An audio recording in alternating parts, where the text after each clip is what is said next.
Hello friends, આજે હું લઈને આવી છું ઘરની જ સામગ્રીમાંથી અને કોઈ પણ ક્રીમ કે આઈસ્ક્રીમ વગર કાફે સ્ટાઇલ કોલ્ડ કોફી. અને આ કોફી એકદમ ફ્રોગી અને એકદમ જ ફ્લપી રેડી થઈ જશે, અને એ પણ મિક્સચરમાં, કોઈ પણ વિસ્કર કે ઇલેક્ટ્રિક બીટર વગર. તો જોઈ લઈએ આપણે કાફે સ્ટાઇલ કોફી બનાવવા માટે મિક્સી જારમાં 2 ટેબલ સ્પૂન આપણે કોફી પાવડર લઈ લઈશું, જે ઇન્સ્ટન્ટ કોફી આવે છે તે. અને તેના સામે 3 ટેબલ સ્પૂન આપણે શુગર લઈ લઈશું. અહીંયા મેં આખી જ ખાંડ લીધી છે.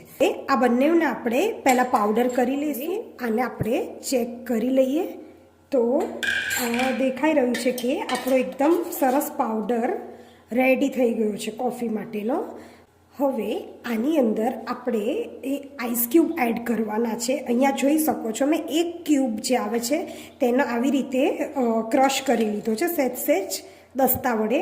જે 1 ક્યુબ છે એટલે 1 જ ચમચી આપણે અંદર આઈસ ક્યુબ એડ કરીશું અને આને ફરી આપણે ચર્ન કરી લઈશું. હવે આને જે મિક્સચરનો ઉલટો આટો આવે છે તેવી રીતે ચર્ન કરતા જઈશું. 30 સેકન્ડ માટે આને ધીરે ધીરે આપણે ચર્ન કરવાનું છે. 30 સેકન્ડ પછી આપણી કોફી આવી થઈ ગઈ છે. હજી આપણે આમાં થોડા આઈસ ક્યુબને ફરી એડ કરીશું, એટલે 1 ટેબલ સ્પૂન હજી આપણે અંદર આઈસ ક્યુબને એડ કરી અને ફરી 30 સેકન્ડ માટે આને આપણે ચર્ન કરી લઈએ. આપણે ચેક કરી લઈએ કે હજી આપણી આ જે મિક્સચર છે થોડું પતલું થવા દેવાનું, એટલે આપણે હજી 1 ટેબલ સ્પૂન અંદર, એટલે કે મેં અહીંયા ટોટલ 2 આઈસ ક્યુબ એડ કરેલી છે. હવે આને ફરી આપણે 30 સેકન્ડ માટે ચર્ન કરી લઈએ. હવે અહીંયા જોઈ શકાય છે કે આપણું કોફી અને શુગર અને આઈસવાળું જે મિક્સચર છે એકદમ પરફેક્ટ છે. હવેના સ્ટેજથી જ આપણે બહુ જ ધ્યાન રાખવાનું છે. આને આપણે 30 સેકન્ડ માટે અને વચ્ચે આપણે મિક્સચર બંધ કરી દેવાનું છે. એવું ટોટલ 3 થી 4 મિનિટ સુધી આને ચર્ન કરવાનું છે. અને તે પણ આ જે બહારનો આનો એરિયા છે એ સહેજ પણ બિલકુલ જ ગરમ થવો ન જોઈએ, નહીંતર આપણને જે ફ્રોગી ટેક્સચર જોઈએ છે કોફીના માટે એ આપણને બિલકુલ જ નહીં મળે. એટલે કોફીના બેટર માટે આપણે ફ્રોગી જે મિક્સચર જોઈએ છે તેના માટે આપણે આવી રીતે 30 સેકન્ડ માટે એને ચર્ન કરતા રહેવાનું અને વચ્ચે ઊભા રહેવાનું. એવી રીતે ટોટલ 3 થી 4 મિનિટ સુધી આપણે આને કરી લઈએ, એટલે આપણું એકદમ ફ્રોગી બેટર રેડી થઈ જશે. પણ અહીંયા જે બહારનું ટેમ્પરેચર છે એ બિલકુલ જ ગરમ ન થવું જોઈએ, એ આવી રીતે ઠંડુ જ રહેવું જોઈએ. આપણે 30 સેકન્ડ માટે ચર્ન કરશું એટલે આપણું ગરમ બિલકુલ જ નહીં થાય. હવે મેં 30 સેકન્ડ માટે એવી રીતે ચર્ન કરી લીધું છે. હવે અહીંયા આગળ મારું બહારનું ટેમ્પરેચર પણ એકદમ ઠંડુ જ છે. હવે આપણે અહીંયા જોઈ શકાય છે કે કલર તો આપણો સરસ બહાર જેવો આવી ગયો છે, પણ હજી જે બેટરનું ટેક્સચર જોઈએ તે હજી ફોગી નથી રેડી થયું. તો હજી આને આપણે 1 મિનિટ સુધી એવી જ રીતે ઉલટા આટાથી એને ચર્ન કરતા રહીશું.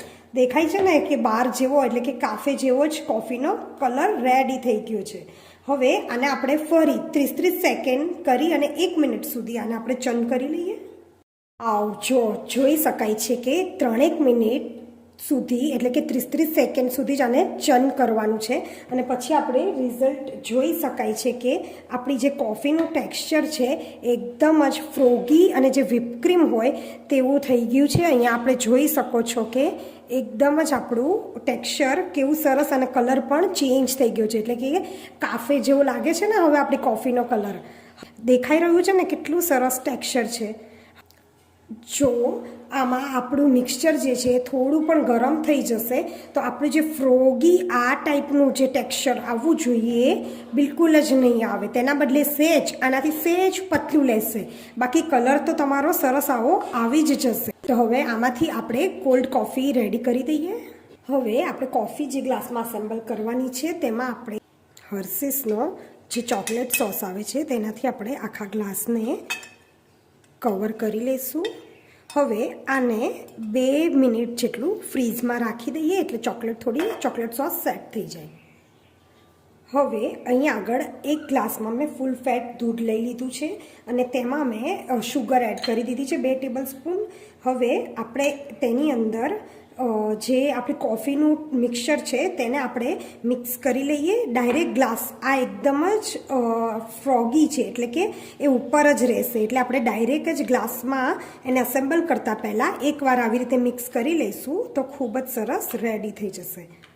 આપણે આ ગ્લાસમાં 2 ટેબલ સ્પૂન કોફી એડ કરી દઈશું અને ઉપરથી આપણે જે દૂધ રેડી કર્યું છે તે એડ કરી દઈએ. તમે જોઈ શકો છો કે આપણી બિલકુલ જ કેફે જેવી કોફી એકદમ રેડી છે. હવે આને સર્વ કરી લઈએ.